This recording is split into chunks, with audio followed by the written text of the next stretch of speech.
आज 70,000 से ज्यादा युवाओं को केंद्र सरकार के विभिन्न विभागों में सरकारी नौकरी मिली है। आप सभी युवाओं को, आपके परिवारजनों को बहुत बहुत बधाई।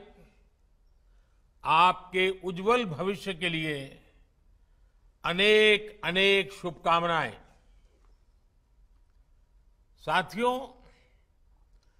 विकसित भारत की संकल्प से सिद्धि के लिए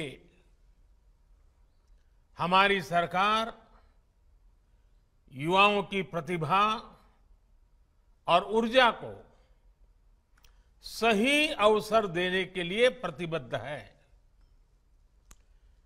केंद्र सरकार के साथ ही गुजरात से लेकर असम तक, उत्तर प्रदेश से लेकर के महाराष्ट्र तक एनडीए और भाजपा शासित राज्यों में सरकारी नौकरी देने की प्रक्रिया तेज गति से चल रही है।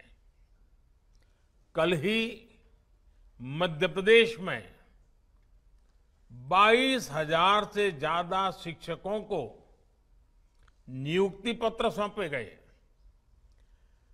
ये राष्ट्रीय रोजगार मेला भी युवाओं के प्रति हमारे कमिटमेंट का प्रमाण है।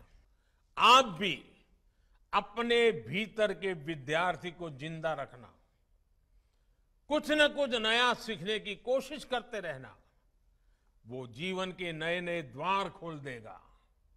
साथियों, फिर एक बार वैशाखी का पावन पर्व हो, जीवन का नया आरंभ हो, इससे बढ़कर के क्या अवसर हो सकता है। आप सभी के उज्जवल भविष्य के लिए पुनः बहुत बहुत शुभकामनाएं।